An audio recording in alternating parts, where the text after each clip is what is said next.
What you have just heard, listeners all over the world, is a warning. And you will hear this warning from here on out. You've been listening to your leaders tell you that there's a great move toward democracy in the world. You witnessed the parting of the Iron Curtain, the fall of the Berlin Wall, the fracturing of the Soviet Union. And this is all supposedly toward a new worldwide democracy. Democracy is a code word for socialism, and that's why our forefathers established a republic. But don't get down, folks. All is not lost. The problem lies within each and every one of you, and therein also lies the answer.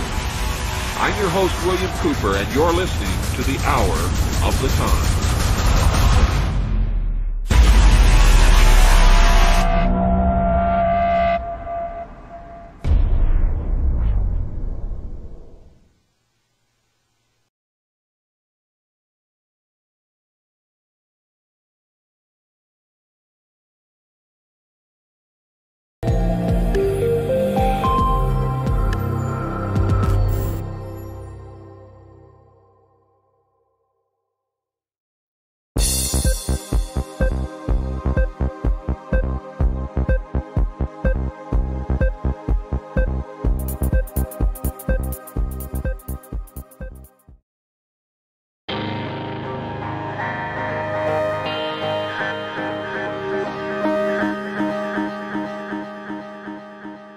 The global elite rely on a number of organizations to push their agenda. Many of us know about the work of the Council on Foreign Relations, the Trilateral Commission, the Bilderberg Group, and a handful of others.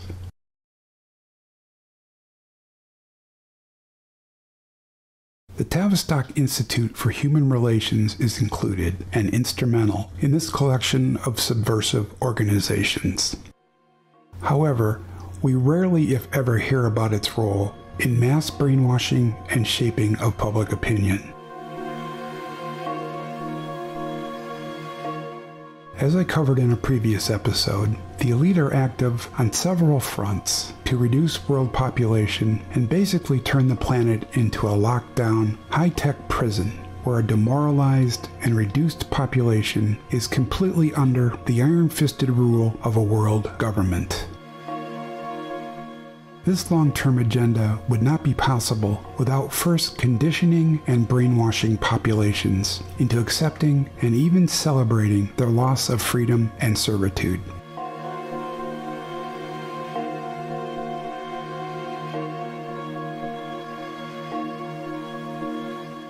The control agenda of the Tavistock Institute was first exposed in 1969 by author and researcher John Coleman. His monograph, The Tavistock Institute of Human Relations, Shaping the Moral, Cultural, Political, and Economic Decline of the United States of America, revealed deep connections between this organization and the ruling elite.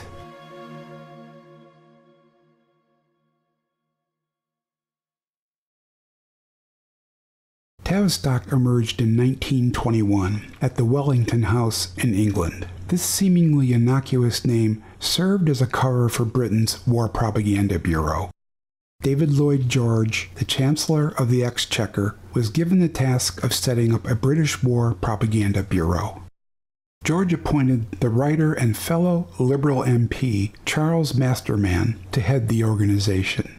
Members included H.G. Wells and Rudyard Kipling.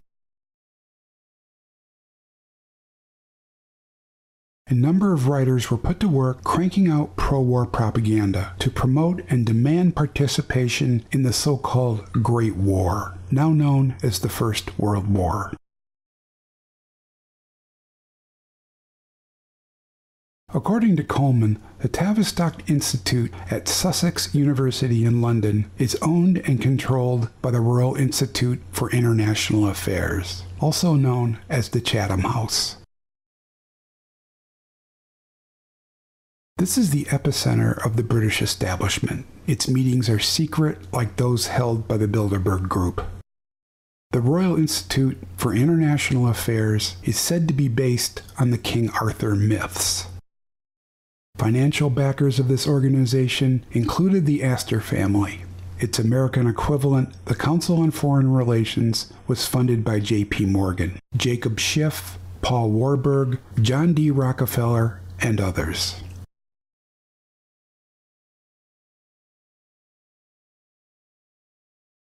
The Wellington House role in the effort to manipulate both British and American citizens and demand their unwavering support for mass murder and sacrifice was headed up by the Viscount Baron Rothermere and Alfred Charles William Harmsworth, the first Viscount of Northcliffe. Northcliffe was essential to the brainwashing project. He owned the Daily Mail and the Daily Mirror newspapers. Rothermere was the chairman of the Daily Mail and General Trust. According to Coleman's research, Tavistock received its funding from the British royal family and later the Rothschilds, to whom Lord Northcliffe was related through marriage. It also received funding from the Rockefeller family trusts and the Milner Group. The royal family played an instrumental role in guiding the agenda, according to Coleman's research. At least 2 Americans were involved in this project of mass manipulation of the public, Walter Lippmann and Edward Bernays.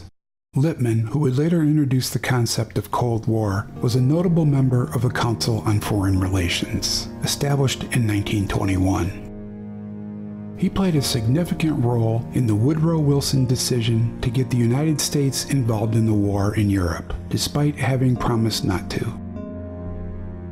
Edward Bernays, known as the father of spin, was a master propagandist and public relations wizard. He was the nephew of Sigmund Freud. Bernays called the effort to brainwash the public psychological warfare.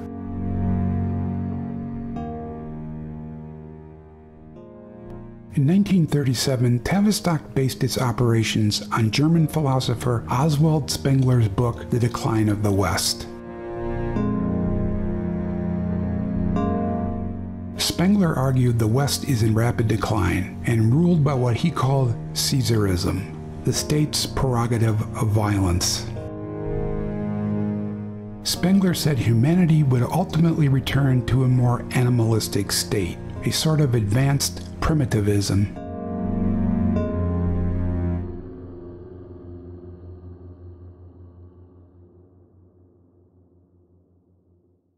Spengler's analysis is hardly a match for the Tavistock agenda implemented by the elite, the British royal family, and globalist one-world organizations. Tavistock took what it wanted from Spengler, the theory civilization is doomed and must be replaced with a different system. Not the primitivist social utopia imagined by Spengler, but rather a one-world globalist totalitarian government set on reducing population and controlling all aspects of society.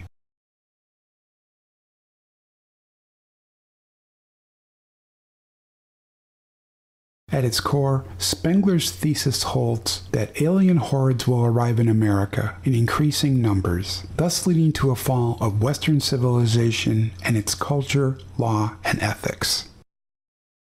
This legacy is linked to the Roman Empire and medieval Western Christendom that emerged from the Middle Ages to experience a number of transformative episodes such as the Renaissance, the Reformation, the Enlightenment, the Industrial Revolution, and the advancement of scientific knowledge. In Europe, large numbers of Africans, Arabs, and others are flooding the continent, resulting in social and political chaos as two widely different cultures clash. This highly disruptive force has resulted in severe political polarization and the rise of nationalist groups opposed to continued immigration and asylum status.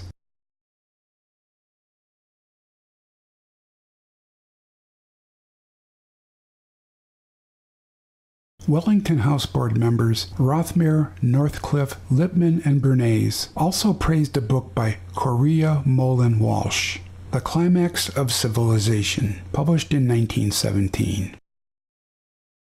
Walsh argues civilization has reached the end of its centuries-long use of natural resources and is plagued by irreversible social and moral decline. The author discusses topics that would later be taken up by the Club of Rome.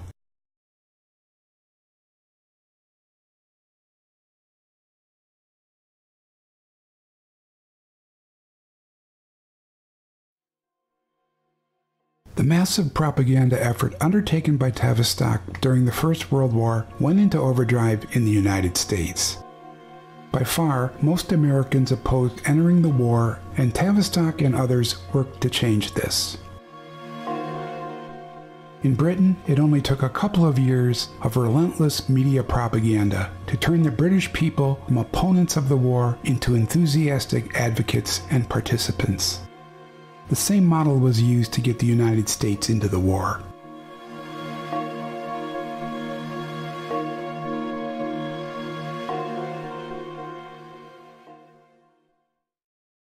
Propaganda warps perception and introduces new terms to demonize a shifting array of opponents.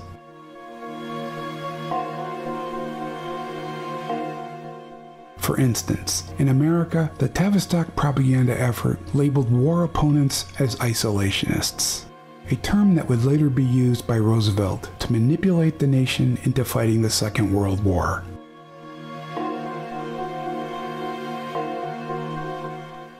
Propaganda portrayed isolationism, which is in actuality peaceful and mutually beneficial relations, and aversion to becoming entangled in the affairs of other nations, as nothing short of treason.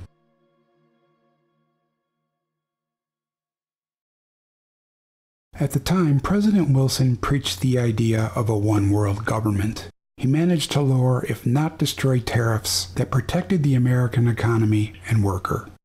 This so-called free trade, now center to the globalist ideology, resulted in American workers and companies being displaced and ruined by foreign trade. Most notably, British products that were made in India by cheap labor and exported to the United States. In order to make up for this lost tariff income, the U.S. passed the Federal Income Tax Law in 1913, thus passing the responsibility to pay for the lavish spending habits of professional politicians and their benefactors, that is to say, corporations and banks. As Coleman notes, this mandatory taxation is a Marxist concept not included in the Constitution. Wilson's lowering and removal of tariffs eventually resulted in the creation of globalist trade agreements under NAFTA, GATT, and the World Trade Organization. These trade agreements between governments and transnational corporations have resulted in dismantling the middle class, a key objective of Tavistock and its globalist supporters. Ushered in by Bill Clinton and his wife, not only displaced and impoverished American workers, it also produced a destructive effect on Mexican agricultural and small business operations, which in turn helped produce a surge of illegal aliens crossing the border in search of work and handouts by the state. In addition, this supposed free trade agreement provided a mechanism for large corporations to invest in China's growing economy. In return, China was allowed to access American markets. This further displaced workers who were unable to compete with what amounts to slave labor in China.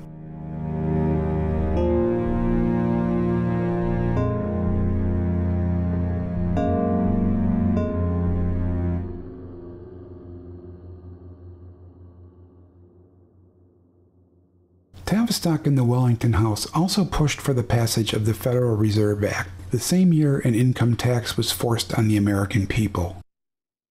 The destruction of the U.S. economy and the gradual impoverishment of the American middle class would not have been possible without the creation of the Federal Reserve, which controls and manipulates the money supply to benefit the 0.1% through ongoing upward distribution of wealth.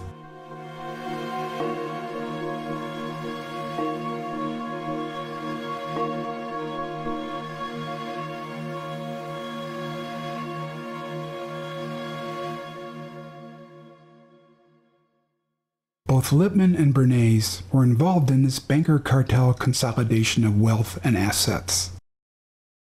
They established the National Citizens League, a rather transparent oxymoron, under the direction of Samuel Untermeyer, a prominent New York lawyer who pushed the Federal Reserve Act and associated legislation, including the Clayton Bill.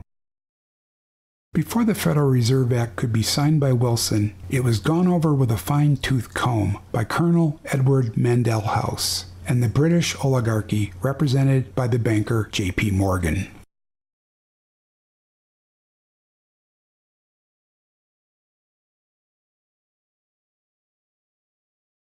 In 1957, Dr. William Sargent of the Tavistock Institute, who reportedly worked in tandem with the CIA on its MK-Ultra brainwashing experiments at the time, wrote a book with an improbable title, Battle for the Mind, A Physiology of Conversion and Brainwashing, How Evangelists, Psychiatrists, Politicians, and Medicine Men Can Change Your Beliefs and Behavior. Sargent explains how alien beliefs can be implanted in the human brain through induced fear, anger, and excitement. He writes that of the results caused by such disturbances, the most common is temporarily impaired judgment and heightened suggestibility.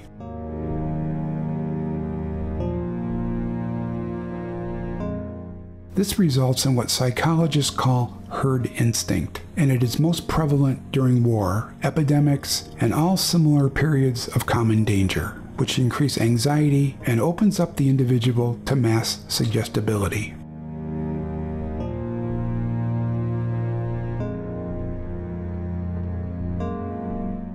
Jim Keith, the author of Mass Control: Engineering Human Consciousness, describes Tavistock as a collaborative effort of British military intelligence and the psychiatric establishment. Keith writes that Tavistock's influence reaches the mass corporate media, corporations, governments, and the psychiatric establishment. Coleman has said the moral, spiritual, racial, economic, cultural, and intellectual bankruptcy we are now in the midst of today is the product of a carefully planned Tavistock program.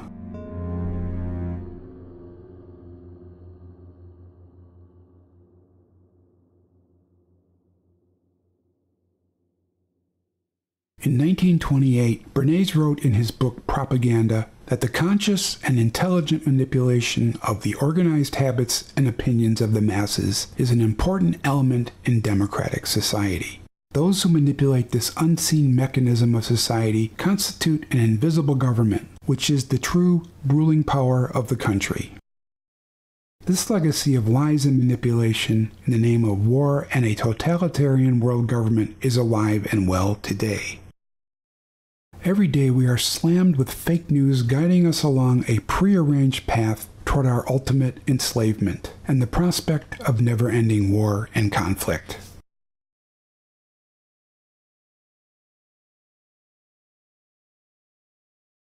I believe we are heading into a new war, the ultimate conflict. the final push to have us accept, either through directed propaganda or physical violence by the state, a suicidal showdown between the US, Russia, and China.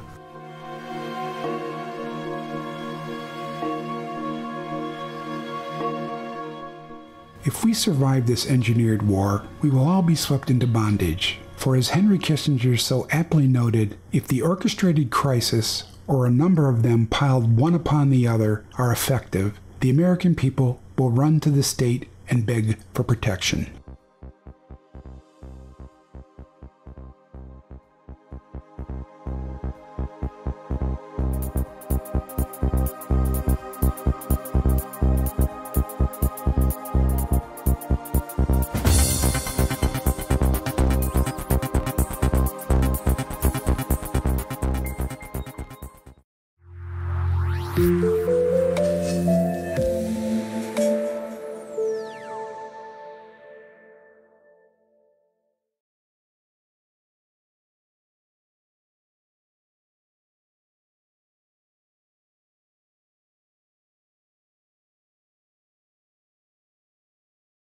God bless the Republic.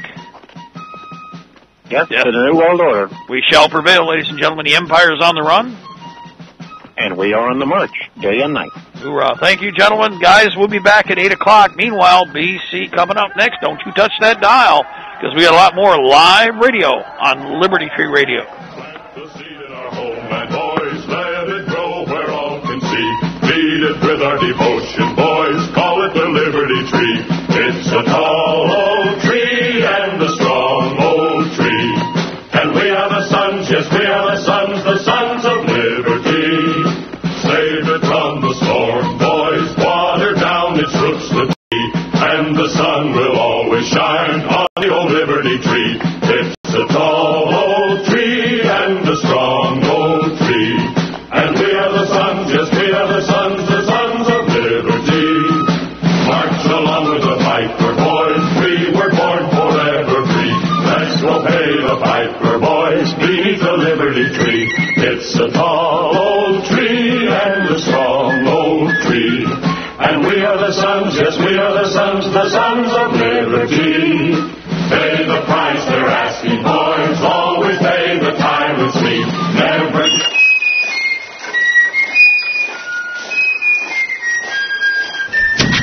Bringing you the sound of the revolution. Thank you for listening to LibertyTreeRadio.4mg.com. We all